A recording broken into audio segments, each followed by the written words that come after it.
In March 2020, as the world went into lockdown, Robert Bertie Howells made a desperate choice. Homeless, jobless, and with nowhere to turn, he accepted a stranger's offer to escape to a remote farmhouse in Wales. Armed with nothing but a rucksack and the hope of starting over, Bertie had no idea he was walking into a carefully orchestrated nightmare. One that would leave him forever marked by symbols carved into his own flesh. This is Bertie's psychiatric confession of what really happened at Nusquam, the nowhere place that feeds on human despair, and why some of rural Wales remains unsearched by authorities. I grew up in a seaside town in North Wales called Llandudno. During the summer, the promenade was bursting with life. Punch and Judy puppet shows, boat trips beneath the Great Orme, that salty sea breeze that seemed to make everything seem just right. During the winter, the town felt different. The coldness was sharp and unforgiving, and the shine of the summer seemed a world away. In these months, as COVID threatened to change everything, my life fell apart. My girlfriend found someone else, leaving me homeless. I also lost my job, as her new boyfriend turned out to be my boss's brother. Small town problems. Everyone was connected to everyone else. I'd been staying at a friend's, but his wife's snide comments made it obvious that I'd outstayed my welcome. It wasn't great timing, as the news reported of COVID spreading like wildfire and a lockdown being imminent. I could feel the change in the air. Something big was brewing. The world was heading for something crazy, and while the rest of the country faced the reality of not being able to leave their homes, I faced the terrifying reality of not having a home to begin with. I was sitting on the rocky beach, which, back when I was a kid, used to be an endless span of gold, and cried into my hands, tears that caught in the fierce wind and blew back into my face. Some people walked past me, did a double take, then came back over. I thought they were coming to laugh at the crying loser, and I was about to cough to scare them off, when I heard one of them say my name. It was Grant, a guy I'd gone to school with but hadn't spoken to in years. I wiped my eyes on my sleeve and sniffed as I nodded at him in recollection. "World's gone to shit, ain't it?" he laughed. "Geez, Bertie, you look terrible. Not your day, huh?" "Not my anything," I muttered, forcing back tears. Grant sat down next to me, his friend Callie lingering behind us. He started talking to me about how his life had gone to shit too.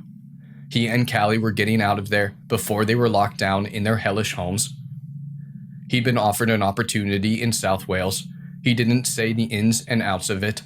He just said they were leaving in the next few days and that where they were going, lockdown rules didn't apply. He looked back at Callie, patted me on the shoulder, and then asked me if I wanted to come too. What was the alternative? Face being locked down when I lived nowhere. So I told Grant I wanted to go with them. I gave them my number, and he said he'd message me the details. They walked off, and I stayed there in the cold. It's not like I had anywhere else to go. A part of me believed Grant was humoring me, and I'd never hear from him again. I often think about what would have happened to me if this were the case. Would I have ended up locked down in a hotel room I couldn't afford? Or stuck at my friend's freezing cold garage, hearing his wife yell at him through the connected wall? Back then, I thought these were the worst scenarios. Yeah, turns out I was wrong. A day later, on the day that lockdown was announced, Grant messaged me saying they were setting off that night. He'd pick me up outside of the Grand Hotel at 11:55 p.m. There was an eerie silence as we left Llandudno and traveled into the night. I napped in the back. When I opened my eyes, we were in South Wales, driving through the endless rolling green countryside. Callie was driving. They must have switched over at some point during the night. It was still dark outside, but the sky was softening into a tone of charcoal gray. They were whispering to each other, words I couldn't hear. So feeling like the odd one out, I distracted myself by staring out the window and trying to spot a rogue black sheep among the massive white. I didn't see any, but I did see lambs, a sign that nature did as it pleased, even during what felt like an apocalypse. I blinked my eyes, and when I looked again, the sheep had gone. All of them.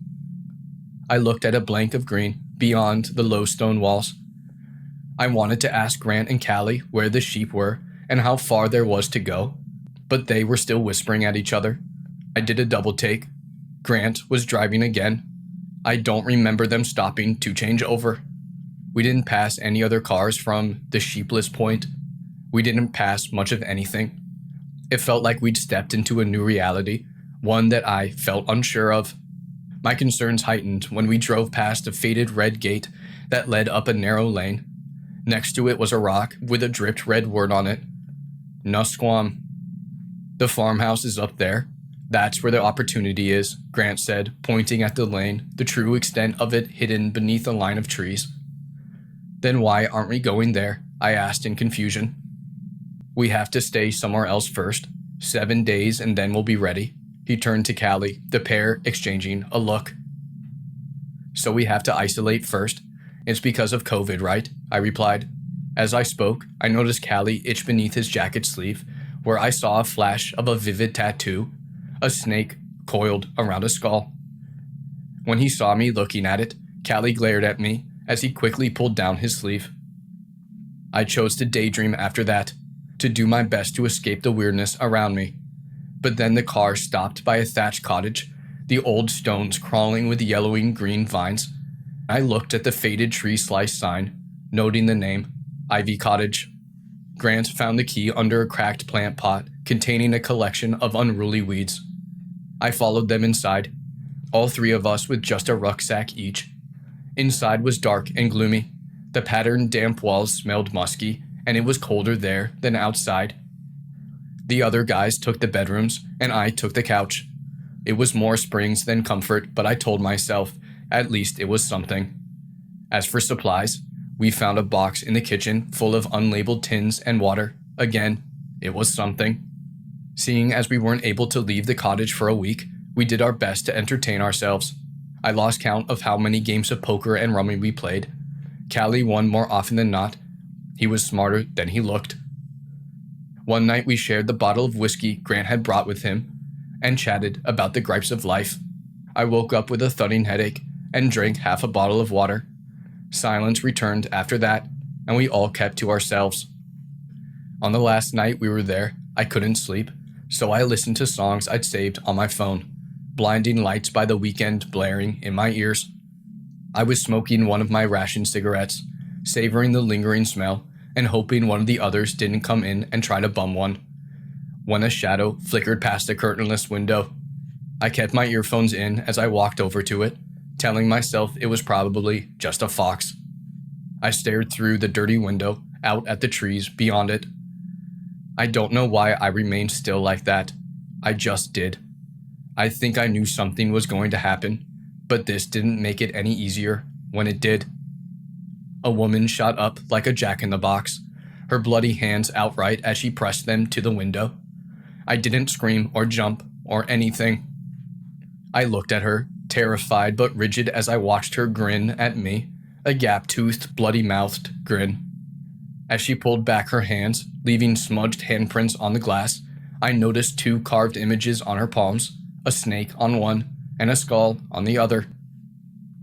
When she saw me looking at them, she rubbed her hands together as though she was connecting the two. Then she turned around and walked off into the trees. I stared at the bloody handprint so that I knew it was real, until I couldn't stare at it anymore. I went back to the couch and closed my eyes. I couldn't call for help. There was no reception, and we couldn't leave the cottage, not until tomorrow. Grant had made that very clear. I set the song to repeat and tried to get some sleep. What I saw should have disturbed me more than it did, but it was that place. I think it was starting to get inside my head and change things. The next morning, Callie shook me awake and told me it was time to leave. My phone was dead, and the silence made me remember last night and that woman. My eyes darted over to the window and the smudged red handprints that were there. Callie followed my gaze and saw them too, but he just sighed and told me to get a move on. I gathered up my things, but as I grabbed my jacket that I'd flung on the floor by the wall, I noticed the peeling wallpaper and I lifted it, revealing a message written in red beneath. Nusquam is nowhere. This place just got weirder. I lowered the wallpaper hiding the cryptic message beneath it and hurried out of there. I naively thought the farmhouse would hold some answers. Instead, as we drove up the narrow lane lined with trees and barbed wire, and I noticed the clumps of hair, clothes, and something else mangled in the fence, I slumped further into my seat. I swallowed in dread. I told myself I was imagining things. I knew I wasn't. There was no turning back now. My fear of loneliness had led me to this path. Twisted weeds seemed to sprout out of the farmhouse's bricked foundations. It looked like one wrong movement would cause it to tumble in on itself. Next to it were several barns that looked similar in condition to the house. There were some wheelbarrows in the courtyard with canvas covers over them, but no other vehicles but ours, and no people. Callie gestured for me to get out of the car. Grant drove off toward one of the barns, and I followed Callie into another one. The graffiti on the door said, "Rot Zone." The smell hit me first, a rancid, decaying smell that caused me to dry heave. There were about a dozen bunk beds in a large, high-ceilinged space, and more mattresses on the floor, all stained beyond recognition. There were a few people in there. A woman was on one of the top bunks, humming to herself, and a few more people were scattered around. It was only as I followed Callie further into the room and around the corner that the smell seemed to worsen. Lying on a mattress in the corner was a man, or at least what was left of him. His right arm was missing, bloody fabric hanging from the place it used to be. His right leg was dislodged at the knee, his fleshy tendons visible beneath the torn fabric of his jeans. "Bad luck, man," Callie nodded at him. The man, through my disbelief, just chuckled, and then replied, "The game got me this time. Never mind, eh? Nusquam is nowhere." I don't know why I accepted this, just as I don't know why that mangled man who was alive by a thread seemed to accept it too. There was that word again, Nusquam. It seemed to haunt me around this godforsaken place. Callie climbed up to a top bunk, and I sat on the filthy mattress underneath. Hours later, two bloody people came into the barn, a man and a woman. The man was limping and laughing, barbed wire coiled around his leg and waist, like a snake. The woman's clothes were torn and bloody, but at first glance she seemed unharmed. Then she looked at me, grinned a bloody-mouthed gap-toothed grin, and lifted her scarred palms. My heart jolted as reality hit me. She had been real all along. The woman from the cottage window. I curled up on the rancid bed and, covering my ears with my hands, tried to pretend I was back on the rocky Landinno beach, the wind blowing into my tearful face, as this time I made a different choice. The next morning, Callie passed me a slice of moldy bread and sat on my mattress as he devoured his slice. Grant wasn't there. He'd never shown up. We didn't talk about Grant. We didn't share any words. He gave a nod in my direction and left with the others. I was alone with the two men who were too injured to leave. I fetched them water from a murky trough and passed the one with barbed wire, now a part of his flesh, my slice of moldy bread. He took it from me with shaky hands, stared at it, and laughed. He laughed until he could do so no more, and then he fell face forward and died. The other man, who was more mangled than limbs, remained alive. I don't know how. The barn was locked from the outside. I checked, but I knew it was not my time to leave. That evening, the woman and some of the others returned, twisted and torn, but Callie wasn't with them. The days passed by, but each morning I chose to stay with the festering people who clung onto the last grips of life. On the 7th morning of being in that barn, the woman with the scarred palms came over to my bed and held her hand out to me. I took it and let her lead me toward the open barn door, ready at last to play the game and to seal my fate. The outside world was too bright, so dazzling in fact it didn't feel real. I followed the woman onto the back of a trailer being driven by an old man. I didn't see him clearly, not even when he stopped in the middle of a field and unloaded us like cattle. The group dispersed, rushing off in different directions. I hesitated, taking in the yellow, dying patch of grass beneath my feet. "I hope you managed to stay alive. I like you, Bertie. I always have," the old man chuckled behind me. I didn't question what he meant by this. I didn't question anything anymore. Instead, I did what the others had done. and I ran. I ran across the patchy grass, even when it seemed to grab at my feet to try and swallow me whole. When I heard screams and human howls close by, I ran toward the sounds. I saw the trail of blood and followed that too. It stopped by a hole in the ground. I lay on my stomach and peered into it. I saw Callie in there, mangled and twisted in some sort of mechanical flytrap. He squirmed beneath it. He was still alive. He looked at me, eyes glazed over, and muttered, "I'm sorry, mate. Nusquam is nowhere." I stayed there next to him until he closed his eyes. As night fell, I heard a hum in the air and followed the bloody trail back across the field. The trailer was there waiting for us. Only that woman and I got on it. She laughed on the journey back to the barn, but I didn't say a word. The torment continued for the next week, a torment of my own making. New people arrived, but they never left. Each morning I wandered the field and past the trees. I avoided traps and holes. I walked past a human scarecrow, grotesquely alive and unflinching, and I clung onto barbed wire until I could no longer feel it slice through my flesh. I almost forgot there was more to the world than this. I was nowhere, and nowhere was all-consuming. I went back to the barn and I curled up onto the mattress, ignoring the insects that crawled over me. I dared to lift one once, a cockroach, the word Nusquam carved into its underbelly. I don't know why this night was different, but it was. I checked the barn door, noticing it was unlocked, and I wandered over to the farmhouse. The door was hanging on its hinges, and I managed to step around it and go inside. I shouldn't have been able to stand the stench of death. Rotting corpses lay at my feet, bones fixed to the walls and ceiling with dirt. I didn't even blink. I kept on walking, stepping over a severed arm, spotting a skull and snake tattoo on the inner elbow. The main room was full of piles of debris. Flies swarmed it, and rats scurried past me. In the center, sitting on top of skeletal remains, was a man I knew but struggled to recognize. It was Grant, but any signs of humanity had vanished from his eyes. He laughed when he saw me, his grip firm on the creaking wooden chair. At his feet, I saw a skull. Something slithered inside of it. A snake, its true color unknown in the dull light. I mouthed to him, "Why?" The room seemed to creak as he shook his head and said, "Nusquam is nowhere."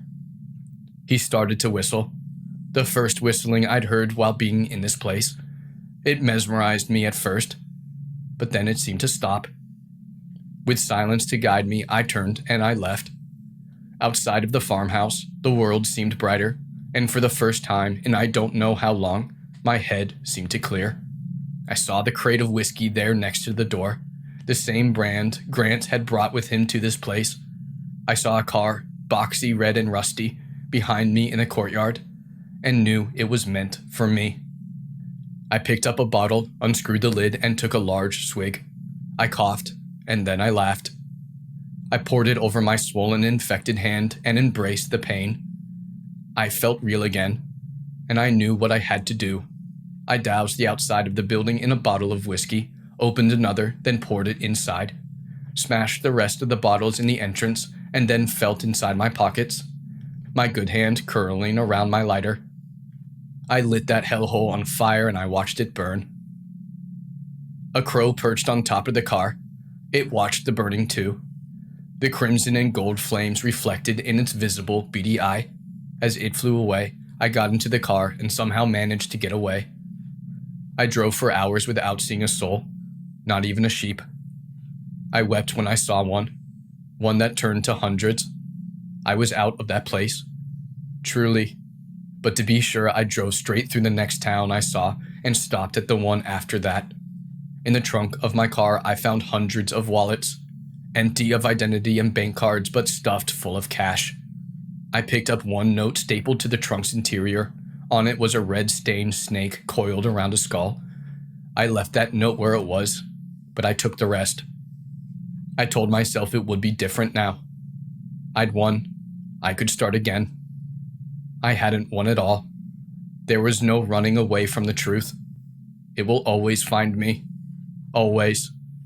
After all, Nusquam is nowhere.